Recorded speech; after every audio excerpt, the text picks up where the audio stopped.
Okay, seems to have calmed down a bit now. So I think we might as well kick off. So first off, just a mention to everyone that this is being recorded, and so hopefully I don't know if we can share it, but hopefully we'll be sharing it soon afterwards. What we will definitely be doing is sharing the slide deck anyway. So uh, firstly, so thanks very much for joining, everyone. For those who don't know me, my name is David Rogers. I'm the head of product for SQL Impact.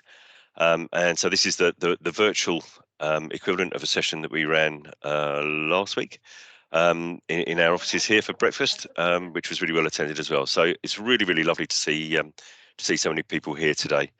What we're going to do today, sorry, Graham, can you move on a slide, please? Thank you.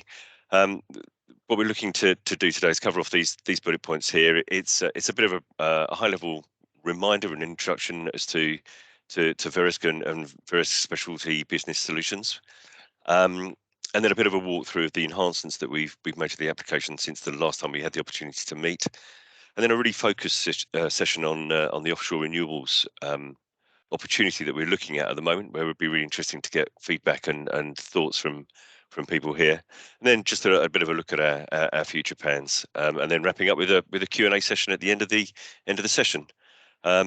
Hopefully it'll be a good interesting sort of hour and a bit, hour and a half for you guys to really understand about where we are. Graham, sorry.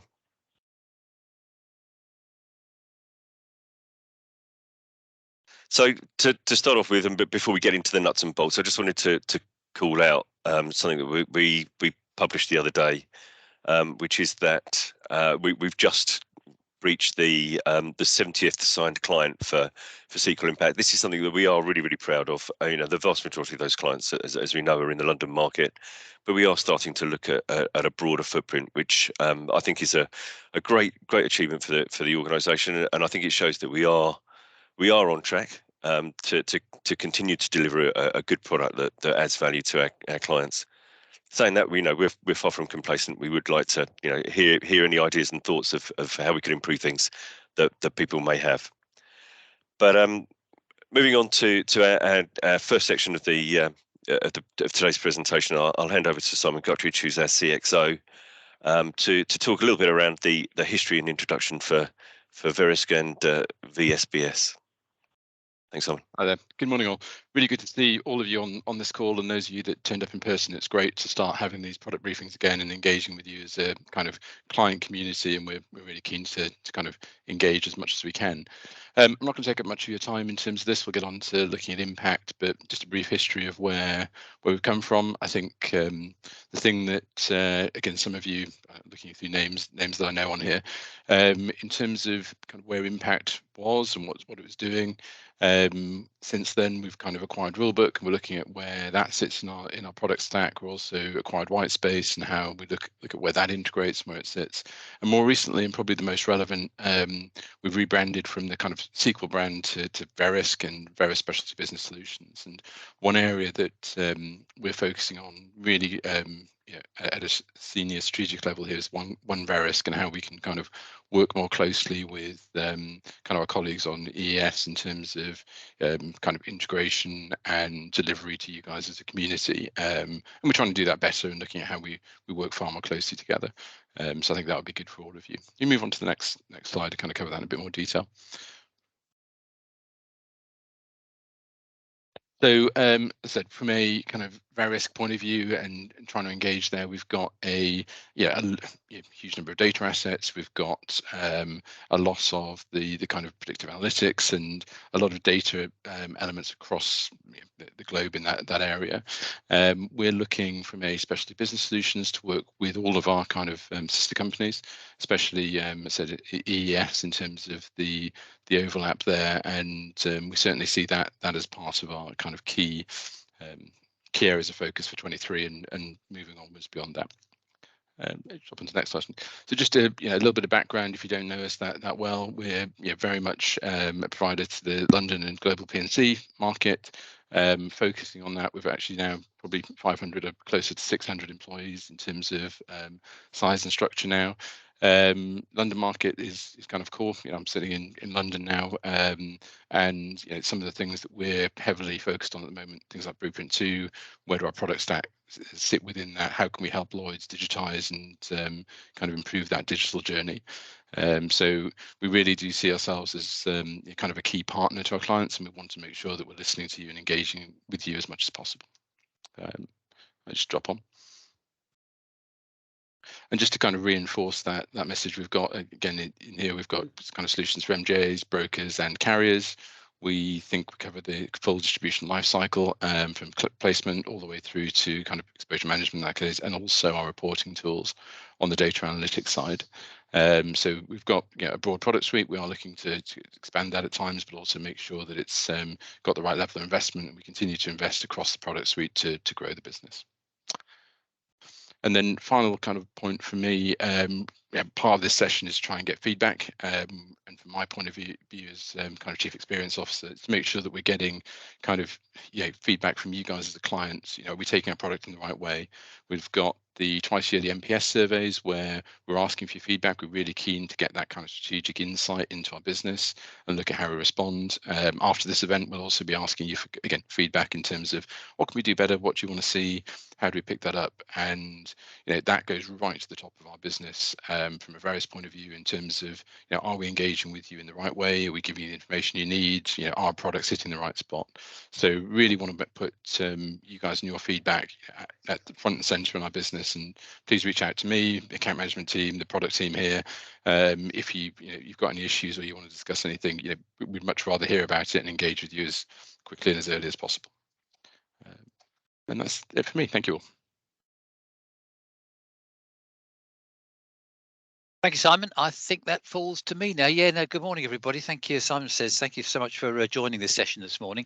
This is really going to fall into two parts here. I'm just going to demonstrate some of the enhancements we put into the more recent versions of the product, which is from version 50 onwards. My colleague, Roman Wadra, is going to take over and talk about some of the more sort of the back-end functionality. There's been a lot of work being done in Impact over the last 2 or 3 years. Not all of it openly visible from the front end, so it's going to be a bit of a two-way thing. So let me jump into the demonstration parts. Hopefully this is all going to flow nice and smoothly. Okay, here we go. Right, no particular order. This really just in actually the order they were put into the system. So there's no sort of the exciting stuff or the not so exciting stuff. One of the first things we put into version 50 was something that I'm delighted to see in the system, because it's been a complete pain in the neck when I've demoed the system. I'm just going to just go into effectively create a report here. We're calling this improved shape management, and you'll see what I mean when we start just putting a shape into the system. I'm just going to pull in a storm track here, one which I'm sure we'll all recognise. Storm track Hurricane Katrina. I'm sure we've all seen that. Now, typically what's happened in the past is if you accidentally click on this screen, it starts drawing extra points to it, which wasn't really my intention. And historically, it was impossible to get out of that. We've actually just put in an undo function here now, so you can actually backtrack to where you started.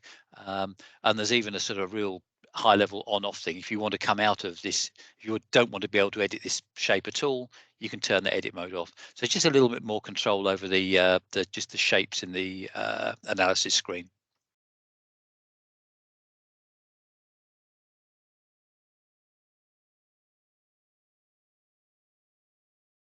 Next item I'm going to look at something we're sort of working on as an ongoing development idea in Impact, is to redesign some of the screens. You'll see here this the policy detail screen, one column of information, and the more information you have, the more, just there's so much more wasted space on the right hand side. The policy screen's going into this redesign process, but the schedule item screen has actually already gone through it. So this is just what I wanted to show you as the next item of development.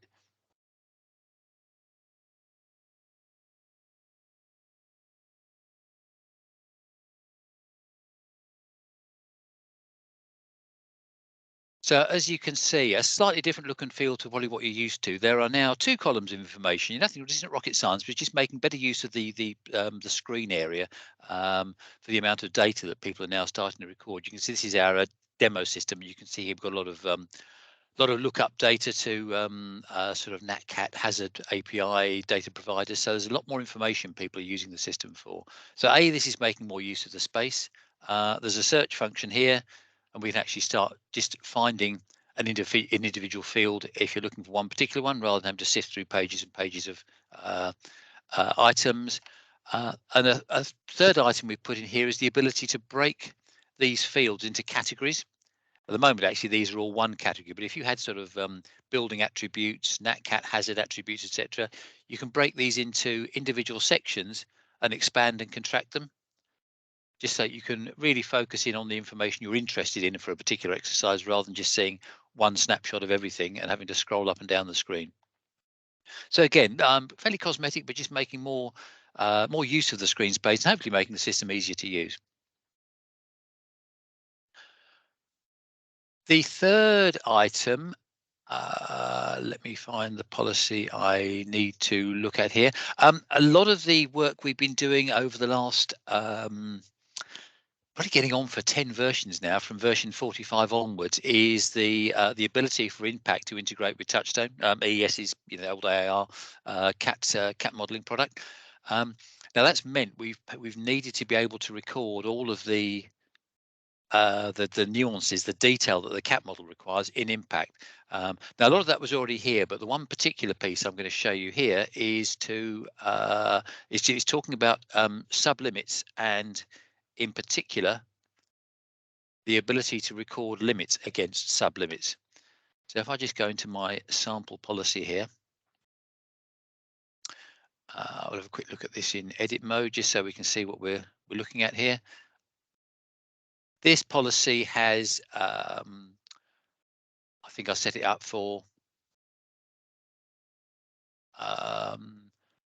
quake and wind for the CAT perils, and in prior versions of Impact, you've been able to record the sub perils, effectively the Touchstone perils that Touchstone uses for its modelling calculations. So we just look at a quake peril in Impact, but there are for quake in this case here, we can individually say that the quake peril on this particular policy is covering landslide, shake only, and fire following, which are the Touchstone sub perils that will get used in the modelling process.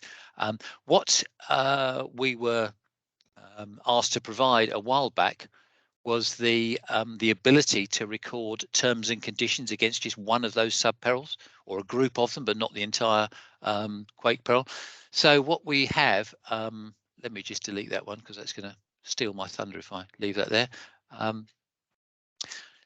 So this policy's got a quake limit of $50 million, but we now have the ability to record what we call a sub peril limit.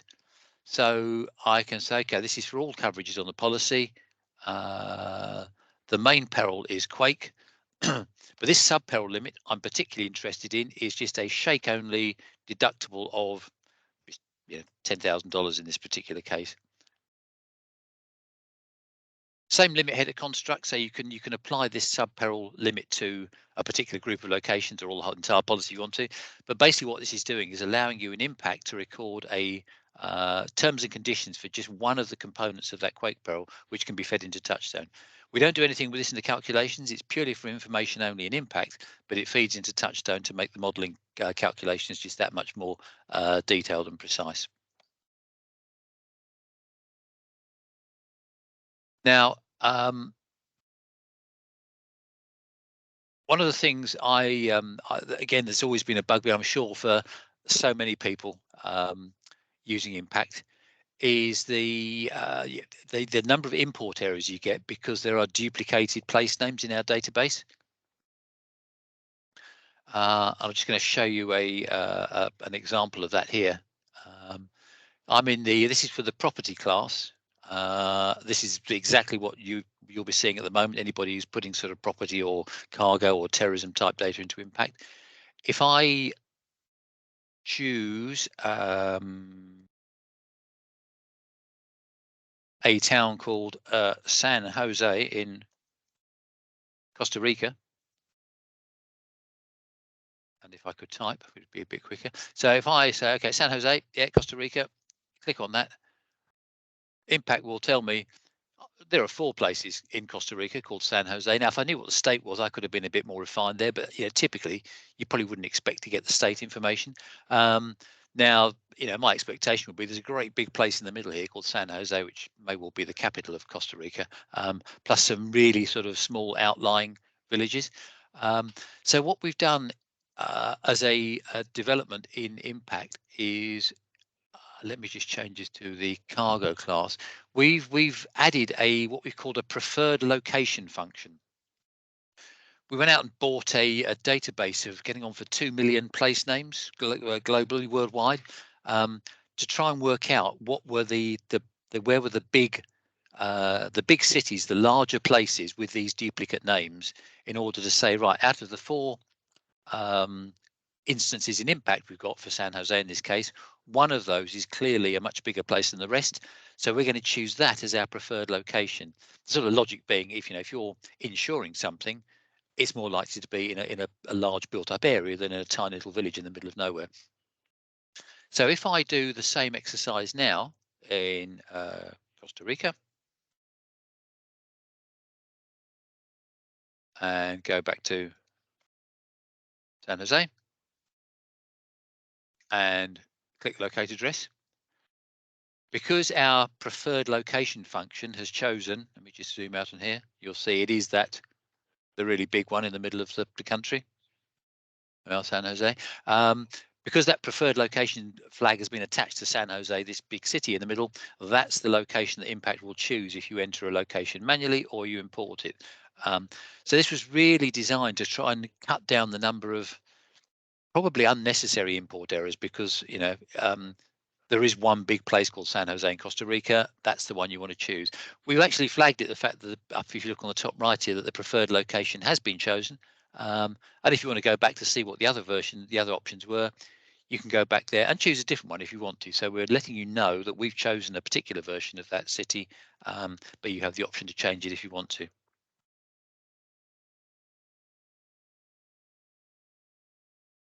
Let me just come to here. Right, let me cancel that. Right, the last item I wanted to show you in sort of demonstration mode. Let me come back over here. It's just some extra functionality we put into the import process.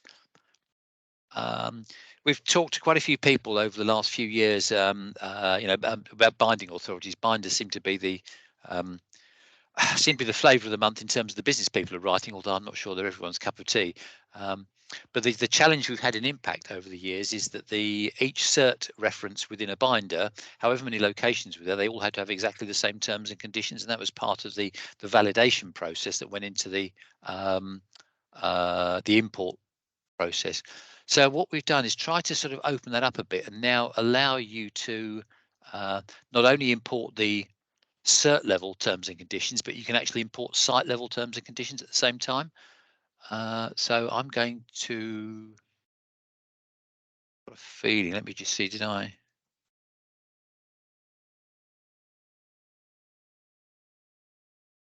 Yeah, I've set up a template here. I don't want to waste time setting up templates. We've all seen how to do that, but just wanted to show you one particular aspect of this this import process. Move on to the next screen. So I've got some these columns to the right here. You can see I've got wind limit, wind deductible amount, etc. I've flagged these as being cert level terms and conditions. Same validation applies. Each location has to have the same value for those cert level limits. But if we come across here, you can see there are now some site level mappings. So this particular set of columns here, the first ones we're seeing here, these are all site level columns, site level values. And if I was going to map a particular column, the differentiation is here just in the type of whether you choose site limit or cert limit here. Same details here for the coverage peril limit property, but you can choose at which level those terms and conditions get applied in the import process. So you can record, an individual deductible on one particular location within a cert of, say, 5 or 6 locations. That was really all I wanted to show you on the demonstration side. So thank you for your patience on that. I'm going to hop back to the main slide deck and let Roman take over with the second half of the presentation. Thank you, Graham. Good morning, all. Graham, can we move on to the next slide, please? All right. So we've realized that as clients are putting more and more data into impact, the size of the impact database is growing, which is making database maintenance harder. So we did some analysis and found that the audit log table was one of the biggest culprits in terms of usage and size. So what we've done is in version 52. We've created a separate audit log database, and we've taken so all the auditing will now be logged in this new audit log database. Version 52 also comes with some scripts which will help you migrate audit data from your main impact database to the audit log database. We also recommend that you carry out routine maintenance on a regular basis to delete, archive the audit data, whether that whether you're on a version prior to 52 or 52 or post. It's just a good habit to get into, and yeah, please do reach out to our support team. We can offer guidance on this. Next slide, please, Graham. Thank you. Graham mentioned over the last couple of years, we've spent quite a lot of time and effort in terms of the integration between Impact and Touchstone. We've also tried to kind of bolster our offering on in the automation space, and one of the enhancements we worked on is a new API. Which you can use to ingest policy and location data into Impact via an API. And the API works offers the same kind of functionality as the user interface. So with the API, you can validate both policy and schedule data pre-uploading.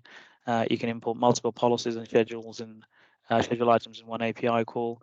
And the API also caters for all the complex-based limit structures and coverages as part of the import. And in 52, we further enhance the API by adding a couple of additional functions to allow you to delete schedule items and amend policy limits. So, thank you. Yeah, next slide, please, Ryan. So just to kind of continue down the automation theme, we've now also introduced the ability for your clients to ingest policy and schedule data into Impact via staging tables. We've got a set of product staging tables that we show, and what clients need to do is populate these staging tables, and once the staging tables have been populated, the data is validated and then uploaded into Impact. One of the things that where Impact was lacking was the ability for single sign-on. If Impact was being hosted on the cloud, you've still got if you're hosting Impact on premise, you've got that function available now. But as we kind of move more towards cloud hosting, if you host Impact on the cloud yourselves, or you're looking to come over to our cloud hosting, we can now implement single sign-on to allow you to just utilize your desktop user accounts to log into Impact without you having to log into your desktop and then having to log into Impact again. So, thank you. And again, continuing now the automation theme. So Graham again mentioned the integration with Touchstone. So at the moment, the way the integration works with Touchstone is you have to go into Impact, create your portfolio manually, and then you trigger the upload by clicking on a button. This is functionality that currently exists, and what we did in 52 was to automate this, which it gave you the ability to remove this manual trigger and allow you to automatically upload data into Tustone as part of an end-to-end automation process that you might have in place. That's me. Thank you, Graham. Thank you all. Thanks, Roman. The next section is really, as David mentioned in the sort of introduction, a very focused session on offshore renewable as a potentially a new class of business, a new module with an impact. This really kicked off a while ago with when our friends at Clarksons notified us that they created a new data set of offshore renewable assets, principally offshore wind farms. Which is obviously a very topical subject at the moment. So I'm delighted that we've got Steve Gordon and Frederick Minahan from Clarksons to present their, just a summary of the offshore world as they see it at the moment, which sort of leads nicely into the second sort of active demonstration, which we're going to show of how we've thought about it. So on that note, I'm going to see if I can actually. According to what this is saying at the top of the screen, I can give control to somebody, but I'm not sure it's going to work. I think I'll carry on clicking, Steve, if that's all right with you, and we can just shout when you want me to move the screen on. Well, okay. Well, thank you, Graham, for that introduction. I'm Steve Gordon. I'm the global head of Clarkson Research. We have about 150 people providing data and intelligence about all things maritime, and we're very proud of our long relationship with SQL in providing data around offshore oil and gas rigs, platforms, jackups, FPSOs. Today, we're going to talk to you a little bit about the very exciting offshore wind market, both from a macro perspective about why we feel this is such an important market to understand and participate in, and also a flavor of some of the granular data that we have for what we believe is coverage of every single offshore wind farm in the world. Firstly, let's just kick off with a couple of thoughts about the energy transition and the role that offshore wind may play in this. Look, this is very well covered in the broader media. We've just come off the back of a high-profile COP event down in Egypt. We've had 7 of the warmest years in history in the past decade, and we have also the highest levels of atmospheric CO2 recorded last year. The chart in front of you has energy transition per gradual policies and rapid decarbonisation policies. The rapid restricts warming to the Paris-aligned 1.5 to 2 degrees, and the gradual transition restricts warmings to between 2 and 2.5 degrees. And the idea is, from a high-level perspective, explain how the energy mix may change. This is quite similar to other research that you may have seen from other organizations. What we try and do is provide the maritime context so that you can see, for example, what the potential growth might be in offshore wind and how that might compare to, for example, offshore oil and gas. And I think the key takeaway here is that, in our view, offshore wind will play a vital part of the energy transition. Offshore oil and gas will remain important for some time to come. And in fact, the offshore oil and gas market is very positive at the moment. There's a lot of growth and reactivation of rigs and lots of FPSOs being awarded and tendered, for example. But our view is that renewables, obviously, and offshore wind as part of that will play a very important role in the energy transition, whether that's a gradual or a rapid transition. Graham, if we could go to the next slide, please. Offshore wind today is only 0.3% of global energy supply. And incidentally, offshore oil and gas, which is having a bit of a resurgence at the moment, is still between 16 and 17% of all energy. So offshore wind is quite small today, but it could become as much as 9% of global energy supply by the middle of the century. And as you can see to the right of this particular slide, if you believe this modelling, then offshore wind will overtake offshore oil and gas in its share of contribution to the global energy story within the first half of this century. And so from our perspective, and I'm sure yours, this is a very interesting market because of its growth potential. And I suspect also we as an organization, and I suspect many of you, want to be part of the green transition and want to be able to tell stakeholders that you are participating in this transition. If we go to my next slide, Graham, we can consider another reason why offshore wind is interesting at the moment.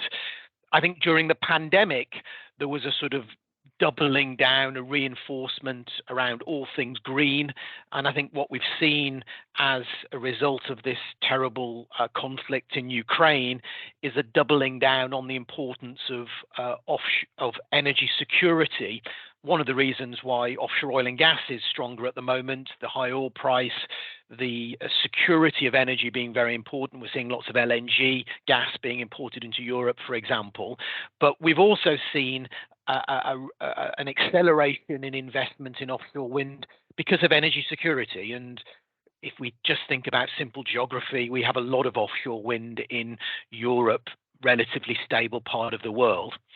If we go to the next slide, Graham, today we are covering 263 offshore wind farms, 55.5 gigawatts and nearly 11,500 turbines. And we have a team at Clarkson Research that are collecting data on every single one of the wind farms, both producing energy today, under construction, and also potential for the future.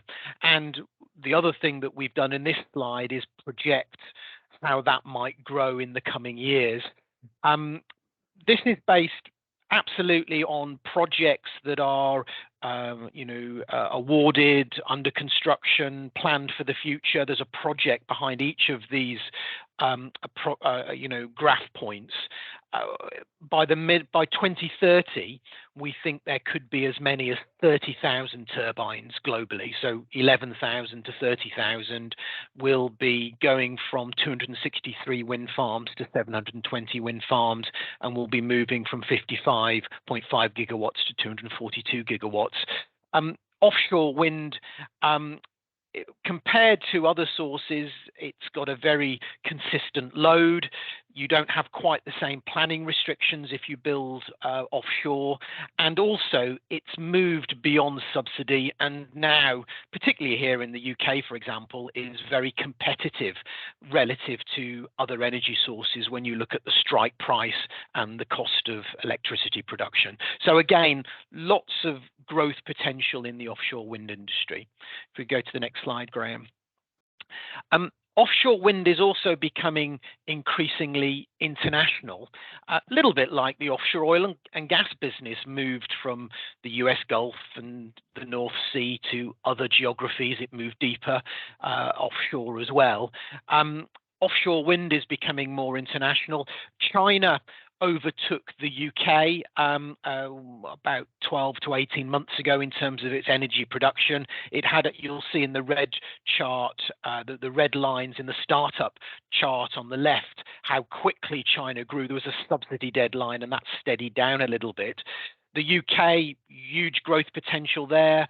Other parts of Northwest Europe, the US is becoming very interesting. There's some interesting projects over in the United States, and also other parts of Asia, Vietnam, South Korea, Japan, Taiwan. This is a market that is becoming increasingly international, but very much with a North Sea and a China focus as we talk today. China uses different assets, and we'll talk a little bit about the vessels and the size of turbines in a moment. Graham, if we could go to my next slide. Just to give you a flavor of some of the data that we have available and have shared with Sequel, and I think they'll be showing you some of that in a moment. Lots of granularity, obviously the geography and the geocoding, the number of turbines, but quite good granularity on the manufacturer and the model, the substations, the inter-array, the export cables, the vessels that are involved in constructing these farms. There's a lot of data available, and if it isn't coming through in the feeds, that's also data that we can work on in the future. This is an example, in fact, of the world's largest offshore wind farm. It's Hornsea Project 2. It started up quite recently. It was a 5.2 billion capex project, 108 kilometers from shore. Graham, if we can go to my next slide. We've also seen trends, and again, I think there's similarities with the offshore oil and gas business here. Predominantly, this is relatively shallow water, close to shore at present. It's moving further away from shore.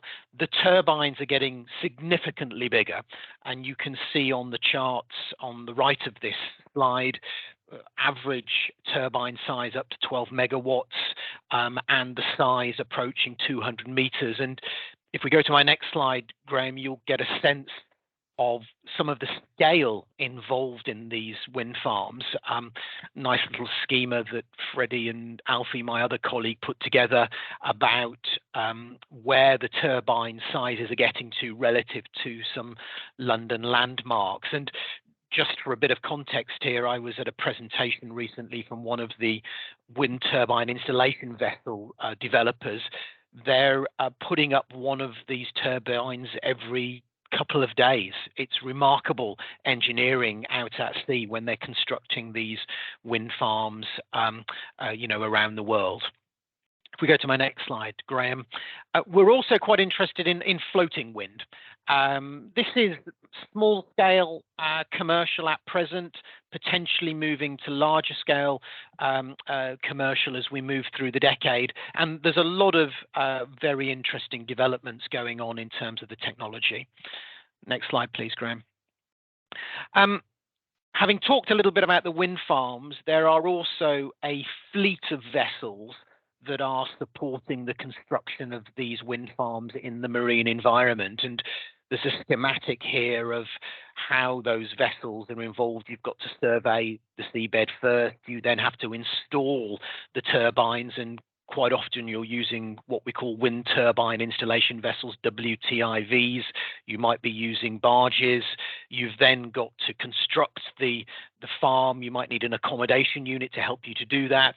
And then during the life of the farm, you'll need to have vessels that will maintain the turbines, visit them regularly, also perhaps transfer crew back and forth. Some of these vessels will be dedicated to projects. Some will serve multiple projects. Some are borrowed from oil and gas. Some are dedicated for the wind industry, and we're logging the vessels involved that are supporting these wind farms. In time, and we're not quite sure exactly what the life cycle will be, there'll be some form of decommissioning as well. And if we go to my next slide, Graham, you'll see an example of the wind turbine installation vessels that are busy installing these turbines around the world. There's been a lot of these ordered at shipyards in Singapore, Korea, China, and they're going to be delivered into the marketplace over the next 2 to 3 years. Some of the high specification units are $300 million, maybe a little bit more or less, depending on which country you're building at. In China, they tend to use barges rather than these dedicated assets. If we go to the next slide, Graham. So just to summarize what's been a very quick canter through the offshore wind market, the slides will be shared afterwards. This is a very exciting growth market. It's still relatively small today. Remember, only 0.3% of global energy, but I think what we're interested in, and I'm sure you will be, is the growth potential, number one. And secondly, we're all very conscious of our green credentials as organizations, and we're very clear that we want to participate and support this important industry and the important role that it will play in the energy transition. There's a lot of growth. We could have 30,000 turbines from the 11,000 that we have today. It's not all plain sailing. If you talk to the industry, there's been a lot of inflationary pressures. There's been some impact from COVID. Some of the margins are under pressure because it's a very competitive industry. Lots of participants in the supply chain and indeed the service side want to be in this sector for the reasons that I've outlined. There's a global fleet that is evolving, and you might find some of those vessels are part of the energy insurance. Some are perhaps in marine. You'll have to sort of consider where that all fits together. There's a huge focus on being green through the supply chain. I haven't really mentioned this today, but the vessels themselves may need to use alternative fuels going forward, perhaps battery packs or linking in via the hydrogen production that is produced by the farms. And there's a lot of investment going on, both in the farms themselves and the new buildings. We're very excited about this market. Don't forget offshore oil and gas, though. We're not talking about it today, but it's a market which is seeing increased mobilization, day rates, activity. A reminder that we need to invest in oil and gas to keep the lights on as part of the transition, but the growth and the importance of offshore wind is very strong, we believe. Graham, I'll pause there and hand back to yourselves. Steve, thank you for that fascinating insight, as ever, with the the detail and the breadth of the topic there. We've, as I said, we've been talking to our friends at Clarksons for a while now regarding this data and thinking how we can incorporate that into Impact as a just to give some extra functionality, perhaps be a little bit more proactive with the data. Clarksons have traditionally supplied us with a wealth of detailed information in the oil and gas sector, which we've served up as reference data, but not sort of done a huge amount with. So what we thought we'd try and tackle the offshore renewable energy in a slightly different way. So let me go back to that. We don't want to talk about cost just yet. That's the forbidden topic. Let me just go to some wireframes that we've put together for purely for the offshore renewable class of business. This has been the result of discussions with, I don't know, 7 or 8 or 9 clients who we thought would be potentially interested in offshore renewable energy as a class of business. Really to say, well, okay, if we're going to put something to Impact, what would be a good use of this data? So I'm just going to quickly go through some of the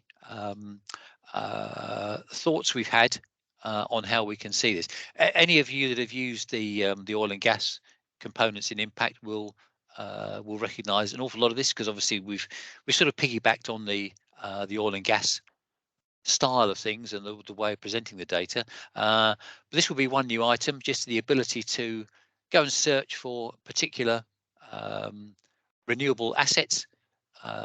Same look and feel as the oil and gas data. Ownership, we're going to get the situation with JVs, multiple JVs owning these assets. Clicking on one of them just takes us into the full level of detail. Steve gave us a snapshot of some of the data that's available for this particular wind farm.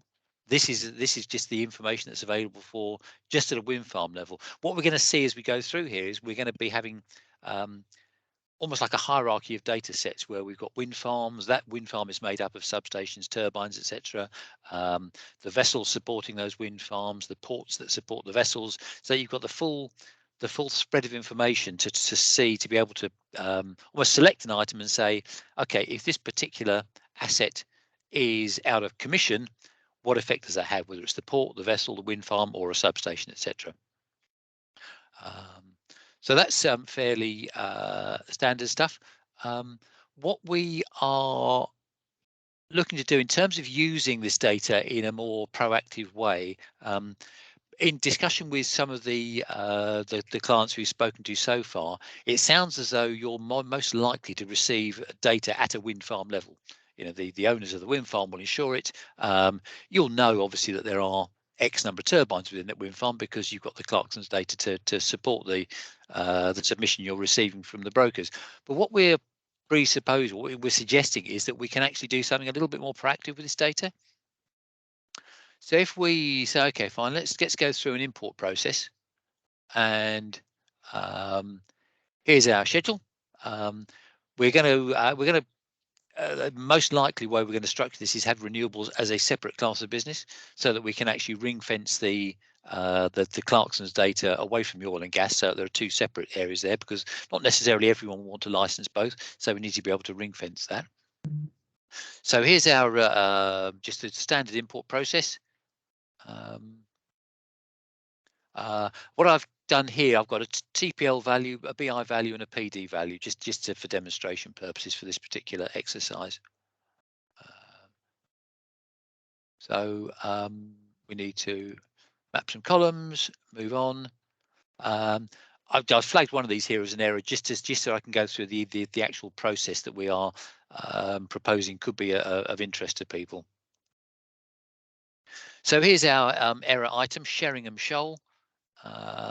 Supposedly a geocoding error, so I'm going to fix this, and yeah, I've made the fix. I'm happy with that.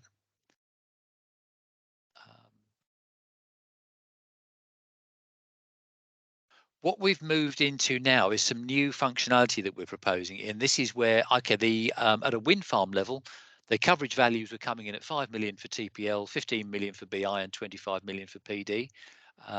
Now you'll see in the grid below that all of the turbines that make up the Sheringham Shoal wind farm, including the substation.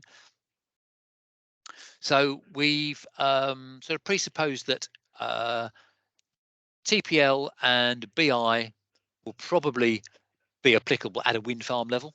You're not going to go down to the BI for one turbine going down. It's a meaningless piece of information. So what we can do is in terms of apportioning these coverage values, we can leave TPL and BI at a wind farm level, but we can look at how we can apportion that across the components of that wind farm using new functionality and impact. So I'm going to, if I'm rightly click on this, the sort of expectation is here, the turbines are probably going to have a relatively small value, and they're probably going to be all exactly the same, because chances are they're all the same design manufacturer turbine within the wind farm. But the substation is going to be the big ticket item for PD, because that's obviously where all the the sophisticated the wiring, the technology is going to go. So what we're saying here is you can put your own value in for the substation, and having done that, we can just apportion the remaining value equally across all of the turbines. So by using the underlying data from Clarksons and knowing what components make up that wind farm, we've allowed you to be a lot more granular in terms of how much data you can save in the system. So when we get to the point of saving that schedule, we've got a wind farm level values for TPL and BI, and we've got the individual elements, components within the wind farm down at a schedule item for each of those, which we've built based on the Clarksons data. So these are wireframes at the moment. It looks and feels like impact, but they're really sort of prototype screens, because the next stage we'll be moving on to, which my colleague Dina will pick up on, is getting into a much more detailed discussion about exactly how you want this functionality to work, because that's the main point of this exercise is to really get people interested and start talking about things. Just a couple of things to finish up on.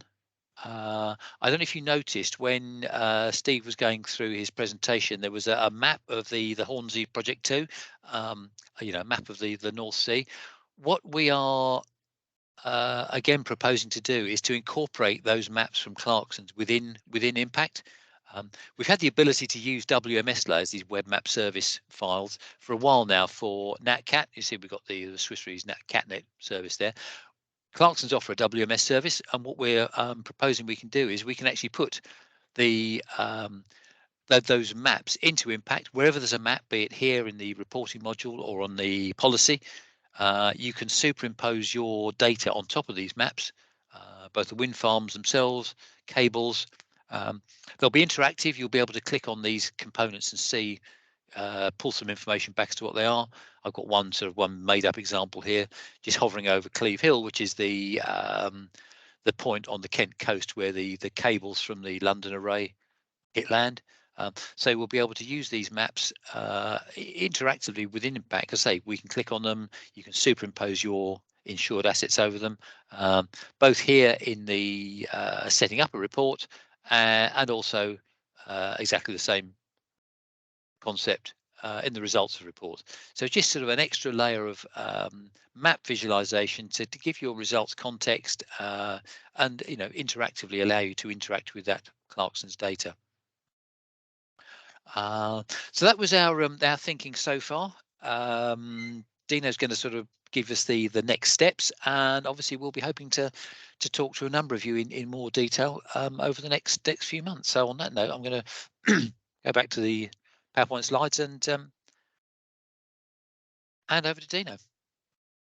Thank you, Graham. Just to check, is my sound okay, Graham? Because I've had some problems with my laptop. You can hear me properly? No, sounds good to me. Yeah, fine. Excellent. Thanks, Graham. Good morning, everybody. As Graham sort of just outlined our initial sort of thoughts with regards to the renewables offshore model that we're looking to incorporate into the impact that you're very familiar with. And on the back of what actually Graham started off his conversation by sort of labeling the cost as a forbidden topic, we're actually trying to step away from that. So we honestly approaching yourselves as our customers and saying, right, guys, here's something that we feel that market is after, and this is on the back of breakfast briefing we did about a year and a half ago when the Clarksons team came along and presented the initial thoughts around the renewables data set. And following on from that session, a number of yourselves have approached us and said, is Verisk doing anything about this? Are you going to bring that data into impact? So hence we are where we are right now, as per what Graham just presented to yourself. So we've engaged in a number of discussions with a number of yourselves over the past 12 or so months, and basically collated inputs from all of you, which is greatly appreciated. And the pure reason for that is genuinely to get away from this forbidden topic, i.e. the cost. So the slide you see in front of you, it's really us sort of presenting to yourselves the breakdown of the costs that we are looking from our side, and then also customers who are willing to sort of come along and join us in this journey of trying to design and implement this module. So to break down the cost shown here, so what we have is basically the very first step is to follow up with what we call an implementation project, which would basically see us turning what Graham just presented to you into reality, i.e. designing it with customers who are willing to come and work with us, and then sort of doing the development, testing, and then completing that renewables module that will be ready to implement for any customers who like to sort of have it implement on their side. So the second part is that configuration aspect, which of course applies to all customers. And then the sort of some of the mandatory aspects of costs elements are the Clarksons data license. So as per the current energy data that some of you actually license, there will be a cost associated with this renewables offshore piece. And as you can see, if customers already have the data service, then the cost of this specific renewables one will be reduced. And finally, the last sort of cost element is the actual ongoing data updates, again, similar to what we currently have with the other energy data set that some of you receive. So in terms of the actual sort of process that we undertaken on our side as a result of us talking to a few of our customers, we've effectively sized up this implementation project. So the estimates that we've come up to sort of give us that version 1, if I could call it, of the renewables module is 330 days of effort in total. And how we'd like to propose this for sort of to be undertaken is that we've sort of covered the 50% of this, and therefore we hoping that for the remaining 165 days of effort, we'll have some of you, our customers, come approach us and say, yeah, we're happy to work with yourselves and get this up and running. We actually had a in-person breakfast briefing recently, last week or week before, I can't remember exactly, and we presented pretty much identical deck to what we've just been through, and some of our customers who attended that session have already approached us. So we're hoping as a result of this session, once you had a chance to digest this, and we also share the deck afterwards as well to give you a chance to kind of revisit some of these aspects, that if you see enough value in what this renewables module will look like, then come and speak to us, please, because as I said, we genuinely being transparent and trying to kind of sort of get this module implemented and be ready to sort of be used by the business as soon as practically possible.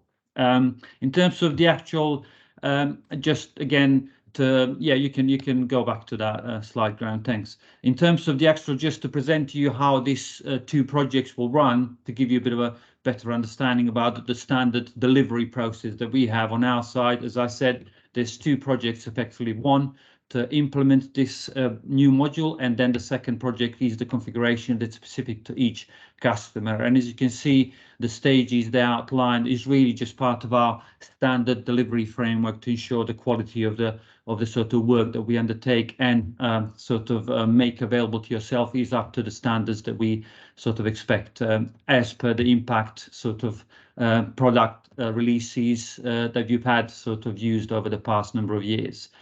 So yeah, that's that breakdown. And in terms of the next steps, really is on the back of what Stephen Gordon presented as part of the sort of how renewables and offshore are continuously evolving and how technology and associated assets sort of continuously changing. The need to us as your supplier put that data in front of you so you can make a better informed decision is basically what we're trying to say. Here's this proposition for the offshore renewables module. Please come talk to us if you see this as something that your business will sort of draw value from, and we'd be happy to talk to you about the next steps. Or, of course, if you have any other questions in relation to this, approach the Impact team or myself, whatever it's easiest for any of you. So this is pretty much all I've had for today. So thank you.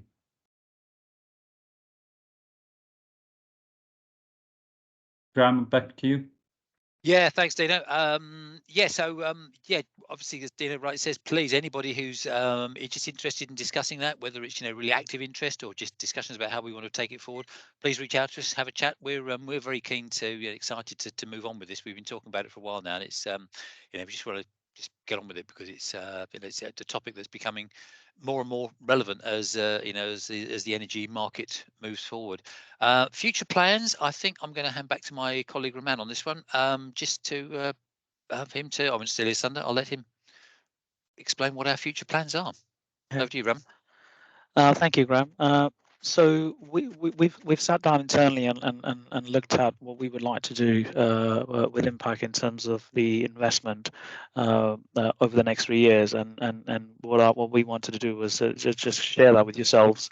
So offshore renewables is something that we've just discussed, and we're all very excited about it. So hopefully, this is something that we can move forward with in 2023. We've noticed that as more and more clients are putting more increasingly more data into Impact, performance is becoming an issue. This is performance when running reports and just general system performance. So what we are looking to do is just take a step back and have a look at how we address this. Geocoding is becoming is coming up as a topic that we need to address. So that's something we are looking to address over the next couple of years. Terrorism module, this is something we've been meaning to do for a while, but what we're planning on doing is pushing ahead with this, and we will be reaching out again. In essence, the approach we will take is similar to what we did with offshore renewables, where we will reach out to a number of yourselves to run through what our plans are, and then just get your suggestions on what you think that module could and should look like. We spoke about automation. Again, we're finding that more and more clients are using Impact as part of an end-to-end automated workflow.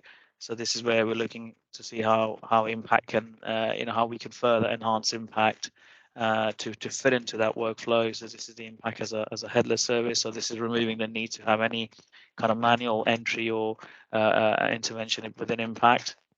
We have a whole bunch of enhancements that we want to just keep implementing. So that's a continuous investment. So please do share and raise any requests that you have via our support team in Zendesk.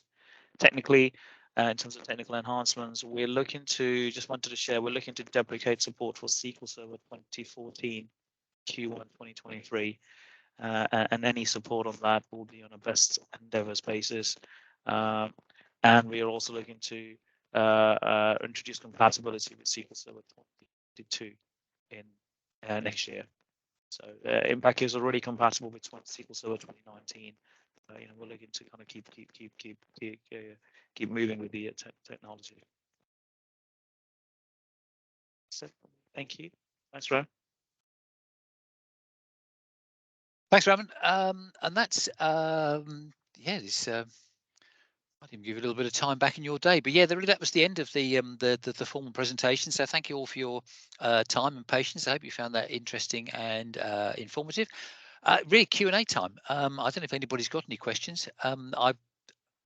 Technically, I've no idea how Tim's going to make this work. I don't know if you've all been forced to go on mute or you've just politely put yourselves on mute to avoid any feedback or whatever. But we'd be delighted to take questions by comments in the chat or putting a hand up or just coming off mute and asking us anything. So over to the floor for any questions you might have. Hi, Graham and the team. Oh, sorry. No worries, you can go. Yeah, hi, Graham and the team. Paul Gardner from Gallagher. Hi, Paul.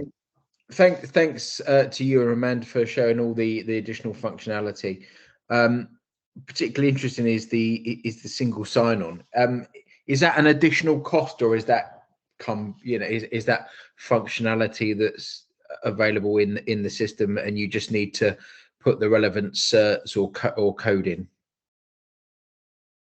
So Paul, I can take that question. So as long as it requires you to have a Azure AD, but as long as you have that, there's a slight increase in the cost because we have to set up a new server on in order to federate the security. But it's very minor, and there's a small element of consultancy to get you all configured up. But it's a handful of days, and then then you're up and running. So okay, that's great. And just on the point with servers, and you were saying it's good practice to do various maintenance on a monthly basis. Where you have servers that aren't on-prem, and we for example us, we pay you a fee to host it. Do you do that on our behalf?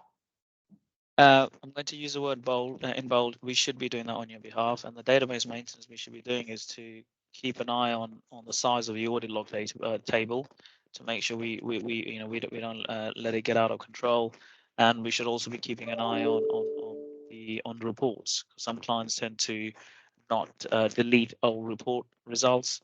But what I'll do, Paul, is I'll reach out to our support desk after this meeting to make sure that is something we are doing for yourselves, and if not, then to reach out to yourself and the team to have a discussion. Thank you. And sorry, third and final question. Obviously, you talk about more and more people putting more and more data into the system, which is great.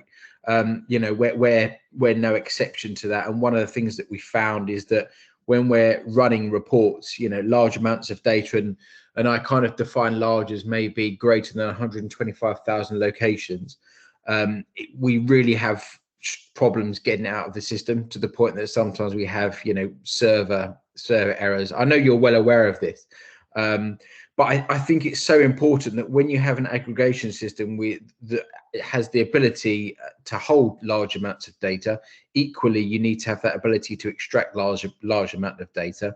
Appreciate Excel has its limits and CSV has its limits, but is that something that Verisk are working on? Is that on the roadmap to try and increase that functionality? I personally wouldn't think that 125,000 plus locations isn't a huge amount for you to start getting server errors. No, it's a good question, Paul. I'm very well aware of the issues that you're facing, and we are we are doing a level best to address those issues. But yeah, no, the issue that you're describing is not with running reports, but with the ability to extract report results. And yeah, if when in the slide on future plans, one of the things we're looking to do is just look at system performance and report performance. And one of the things we would be looking to also include in that is to we know that users want to run reports, but we are also aware that users also want to extract report results to use elsewhere. So that would be something we would be looking to see how we further improve that functionality. Yeah, I think hopefully a quite easy win would be, obviously you have that Excel formatted option for Verisk to come up with some standard templates that can easily be applied to that come bundled with the software. So for example, there'd be lots of fields that come out, so restricting to only the ones you need. I think that could be really useful. Yeah, just to Sorry. Ram, just to sort of hopefully set the scene for the future on that, Paul. Yeah, there are two very specific initiatives going on at the moment. The first one is all about how do we corporately and consistently give clients access to their data, which is, you know, it's a no-brainer. So there's a whole sort of an organised team looking at the options of how we can make that much more robust, bigger volumes, etc.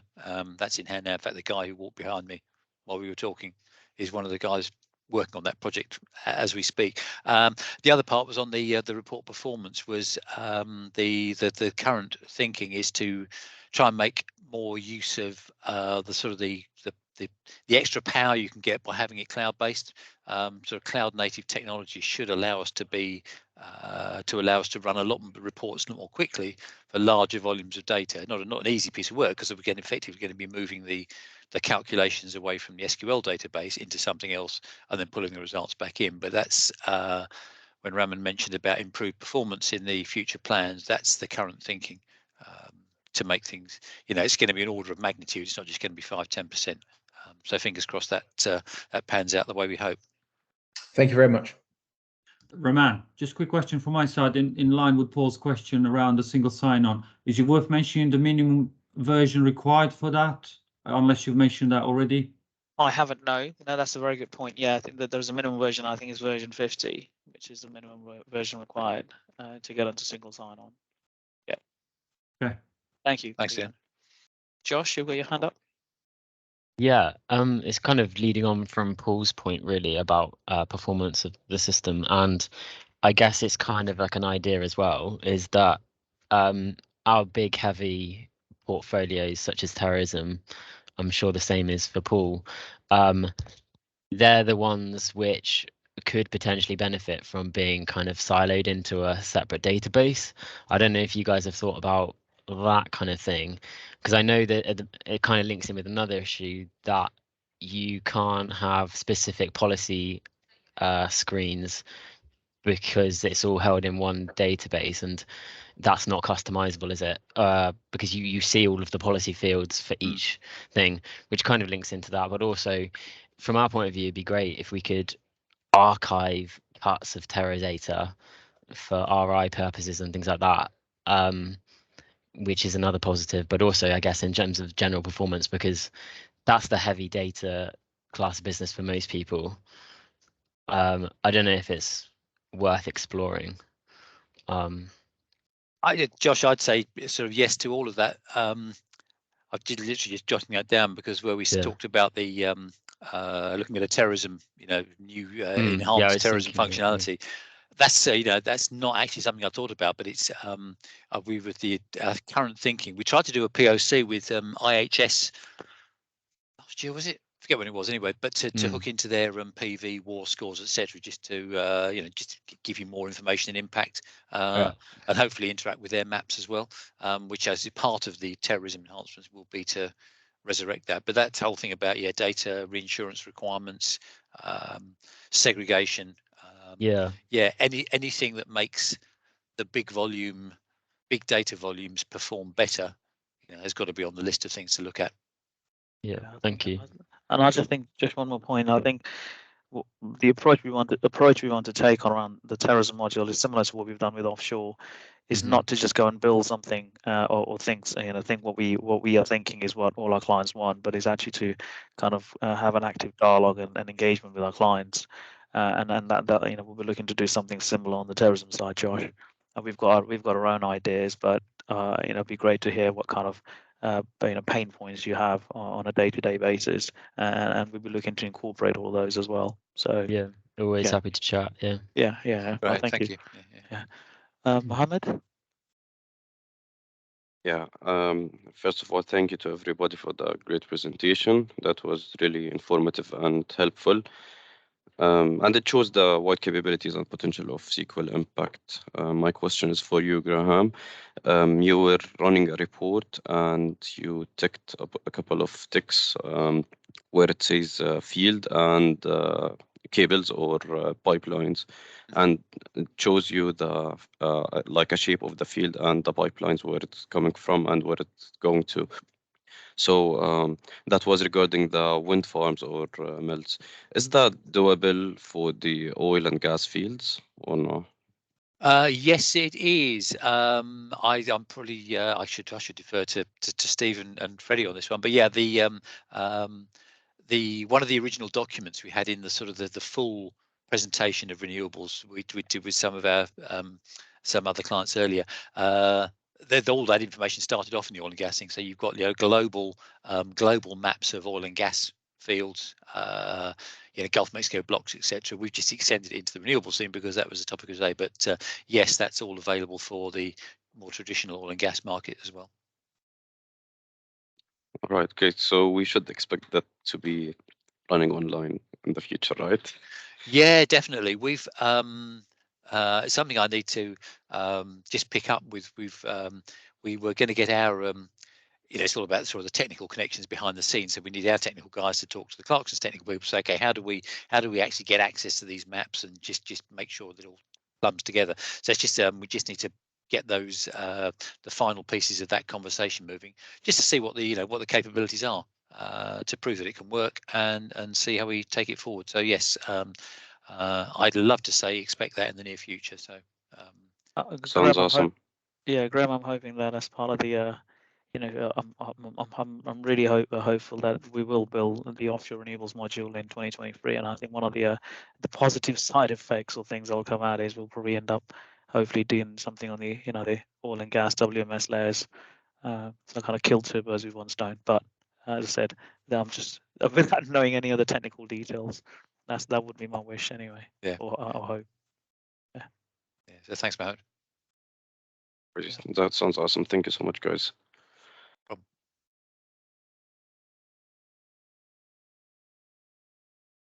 Any further questions? No?